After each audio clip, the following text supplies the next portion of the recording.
Is there enough real estate in the Kamado Joe Jr to pull off the double indirect method? We're gonna cook a picanha like a brisket. Let's get into it. Hey, I'm James from Smokin' Dad Barbecue, and if you're new to the channel, you may not know this last year has been a breakthrough for better quality smoked results on a Kamado style cooker. But I have never tried applying my double indirect method that I've used on the Classic Joe and the Big Joe to Kamado Joe's smallest offering, the Joe Jr. Now, if you've not heard of the double indirect, you're not missing out anything here. Let me give you a 30-second crash course. And so I developed this method after trying to play with the different heat signatures that we have in our Kamado Joe grill. We have conduction heat, which is our food, sitting right on a hot grill. That's going to transfer some energy into whatever we're cooking. Then we have convection, which is moving hot air around. And lastly, we have our radiant heat, which is really the secret sauce of a Kamado style grill, where it packs some of that radiant heat. But what it gains as an advantage on radiant heat, it's moving less air because it doesn't need that energy to maintain a temperature. So what we're doing with the double indirect method, we're making the grill work harder, burning more fuel, which amps up our airflow and helps create some great results. Nothing that I've tried this way, I'm going back the previous way. It's been a winner after winner after winner, and I can't wait to see if the Joe Jr is up to the task. So as I mentioned, having food off of an offset cooker like you can see behind me just reminds me of the wonderful things that happen with lots of clean burning hot air moving throughout our grill. And so that's going to be our first order of business today. So what we're going to do, I'm going to show you how we're going to set up our Joe Jr, get a fire going, start getting our dome heat soaked, and then move to our double indirect setup. And that'll buy us time to come back and season up our picanha roast. Now, I have already salt brined this. In fact, then salt brined it, froze it, unfroze it, and it is ready to go for today's action. So let's get a fire started, since we actually want some heat in our Kamado Joe Jr, and then we'll move on to getting our roast ready to cook like a brisket. So let me show you this setup that I think is going to work perfect for the double indirect method. So I'm going to be using the rack that comes with the Kamado Joe Jr, along with the stock heat shield. I'm gonna drop that in the low position. There's a couple things we could do. You could place it up high, it fits down in there, as well as the low position, but I think the low position is what I'm going to want for today's double indirect method. The Kamado Joe soapstone, which I have here, also can fit on top, where we'd have a big air gap that looks to be just about 4, maybe 5 inches. The problem with doing that is the cooking grid is going to sit directly on that. It's not going to drop down. And so what I'm worried will happen here is we're not going to get the full benefit of the double indirect, because again, we want some separation from that conductive energy to allow more convection energy. But playing with this, it just ever so slightly, if we're careful, if we slide this in, it can sit on these tiers, the second level tiers of our rack for the Joe Jr. If I just place it down, I am getting a nice even, that looks to be, I'd call it 1/2 to 3/4 inch air gap. So I don't even need to add any nuts or bolts or anything like that to support it. So we're going to get the air gap like you would want if you're doing a pizza, and it's going to leave ample room for us to drop on our cooking grid once we throw this in the Joe Jr. So that is the setup for today. Like I mentioned though, before we install any of this, we want to get our dome hot to the touch. So let's grab some charcoal and start our fire. Okay, we already have our Kamado Joe Jr cleaned out, so there's no ash or anything left over. And so to pull off today's smoke, what I'm going to do is I'm going to drop in our kick ash basket, which is, by the way, one of my favorite accessories for the Joe Jr, which can struggle with getting enough air. So not only does this help with air, but it allows you to take the Joe Jr places. So when you're done cooking, you can remove your heat source, extinguish the coals, leave the Joe open, just like I've got it here, and it'll cool down and you get it back inside your vehicle. And it's absolutely a blast to take the Jr with you. But that's for another day. So what I'm going to do is get just a couple smoking wood chunks. These are really small bourbon infused barrel chunks, which are the appropriate size for the Joe Jr to try and maintain about that 90-95% charcoal to wood ratio. We're going to place those on the bottom down in the Joe and cover them with coal. Now that won't add enough smoke for today's session. So to compensate for that, I've got a bag of wood chips, and I'm going to try on the Joe Jr. something that has been incredibly effective on the Classic and the Big Joe, and that is taking a few of these chips and using the ash tool and just shoving them in under that fire so those hot coals rain down on these wood chips and can provide some supplemental smoke after these wood chunks have been consumed.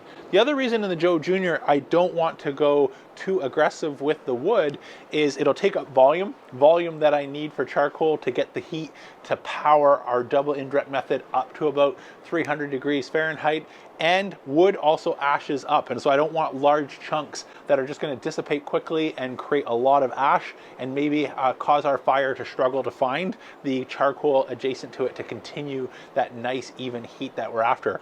So now that we got our Junior clean up, our wood in there, let's grab some fuel, toss it in, get our Grill Blazer grill gun out, and start this fire.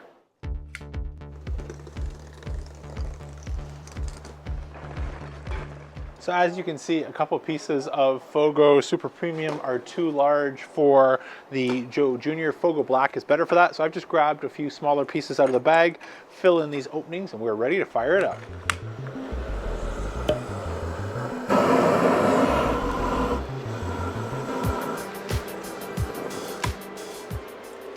That looks good. We have some nice white ashed over coals. Let's close our dome.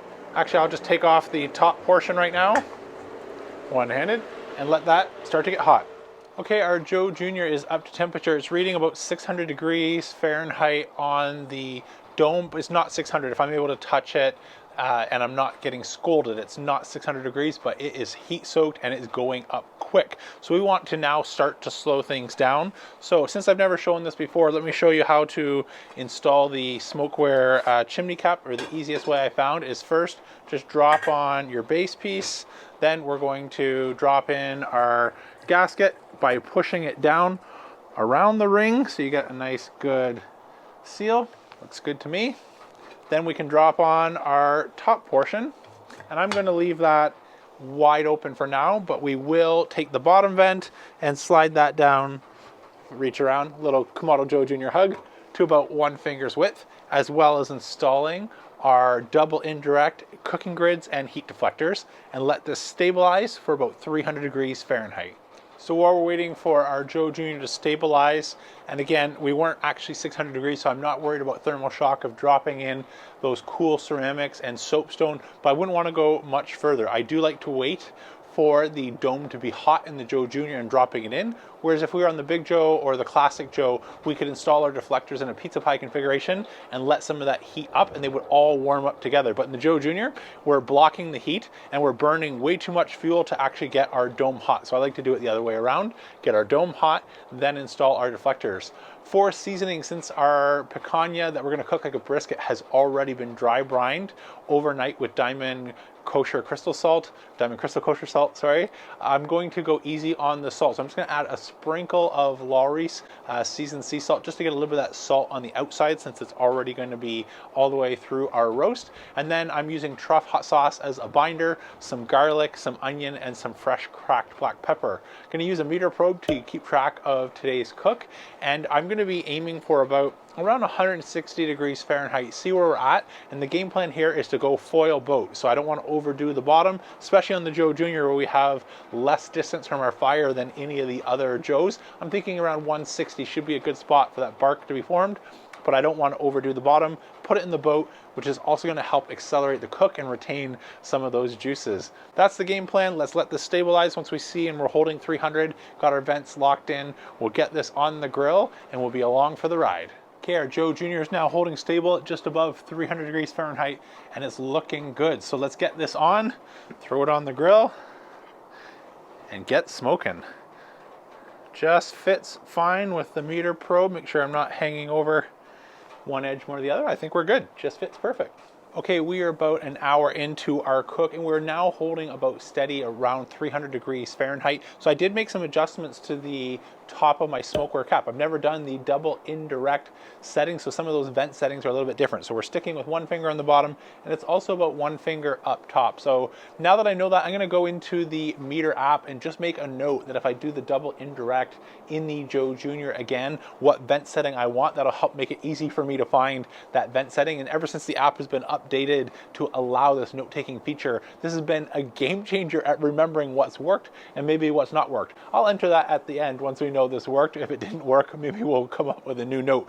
But now that it's been about an hour and I can tell I'm smelling some of the meat cooking. It smells good, but I'm not getting any wood smell whatsoever from our two little smoking chunks. I imagine they lasted somewhere in the 30 to 60 max minute range. We want to throw a couple chips into our ash drawer here, our bottom vent where the ash drawer is on the Classic and the Big Joe. So let me show you how I like to do that on the Junior. Get a couple chips, get our ash tool, and we're just going to push them right under the middle, hopefully where we can see a couple coals falling down to make sure that these combust and give us some great smoke for the next hour or so. Okay, we're at the 2-hour mark and we have now hit 160 degrees internal Fahrenheit on our picanha that we are cooking like a brisket. So we want to move that to the foil boat. I can also tell like we are getting great smoke here. Nice, clean blue smoke, and I can hear if I get really close the sizzling sound. So I think we're rendering some fat, and that's anything that you see a little bit more white, but we are getting great, nice, clean blue smoke from our smoking wood. So I think this is working brilliantly in our Joe Jr. So all I'm gonna do now is take out our roast to get some foil and wrap this in a brisket, or sorry, wrap it in a boat around our picanha like a brisket as tight as possible. Now for a foil boat, I get this question all the time. Think of it as a sweater, right? A foil boat is doing the exact same thing. The tighter and the snugger it is, the warmer that you are and the more we're going to get a benefit. The foil boat's doing two things. It's protecting our bottom from overcooking as well as helping accelerate our cook. It's going to protect the bottom no matter what we do, whether it's loose or it's snug. But if it is snugger and it helps retain some of that energy and capture some of those juices, it's going to shorten our total cook time, which I'm all a big fan of, especially if it means we get a longer rest, which will make a bigger difference in the quality of the end product than this taking even longer inside of our Joe Jr. So that's it. So we'll get everything out, wrap it up, reinsert our meter probe on the top since I'm going to need that space up front for the foil, and get it back on the Joe and start checking for probe tenderness and our feel somewhere in and around that 200 to 203 range, and see if it feels like a jar of peanut butter and we're able to let it rest. Okay, our meter probe says that our picanha cooked like a brisket is done, and I just checked using my ThermaPen for probe feel and it feels like butter. So it's cooking quick. I want to get it off. I don't want any more. Now, an important thing though, before you get this off and we wrap it and rest it in the cooler for at least 2 hours before dinner, you want to let it cool off. And I get asked this question all the time, because if we were just to take this off, immediately wrap it in foil and wrap that in a towel and put it in a warm cooler, is it will carry over cooking. And it is probing perfect right now, but I don't want to overcook it while it's resting. So to help prevent that, I'm going to pull it out, let it sit inside a little too cold out here. You can see the breath. I don't want it to, drop too quickly, but just let it start to come back a little bit on the temperature, and then I'll wrap it and let it rest. So I'll rejoin you after this is rested and we can slice in and find out if our double indirect on the Kamado Joe Jr. using our bottom vent ash drawer hack to load some wood chips has turned out a winner or not. I can't wait. Okay, our picanha is in and resting, but before it gets too much later in the day, I want to take a look and actually see if that smoking wood that we kept adding has all been consumed, or if there are some areas where those coals and embers weren't falling. So let's come nice and close, check it out, and see how it worked. Okay, I moved my Joe Jr. over here so that we can just get a better top-down look, and I also have the Classic beside me that I can lift some of the hot stuff out and set down safely. So let's take a look. Now, one of the things I'm curious about using my ThermaPen IR is if we're actually getting different temperatures on the two different stones. So let's start with the soapstone. So I'd say I'm seeing about an average of 420 degrees on that stone. Let's check the deflector stone. So I'm seeing about 100 degrees hotter. So that's definitely, for me, confirming the double indirect is working. Now, I didn't mention I had bumped the heat up to about 350 degrees on the dome. So that just shows, again, how much energy that these two stones were sucking up. And hopefully, for that benefit, we'll confirm with our taste test on the convection air. But now let's take a look at our coals. So we have used a good portion of our Fogo. I don't want to knock too much of this ash down, but I also don't want to lift it and have it fall out on me. So I am going to just stir that so that I don't have any of those coals falling out and burning us as we lift our basket out here.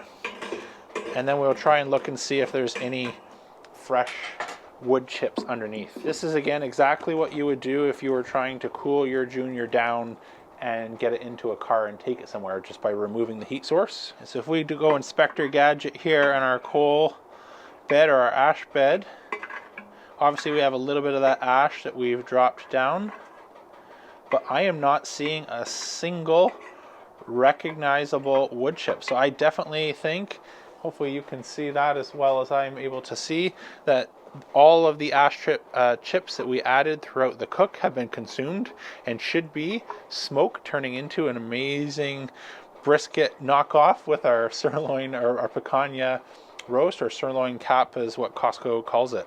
So I'm even more excited now seeing how much of that fuel burn we used in only, what was it, maybe about 5 hours cook time.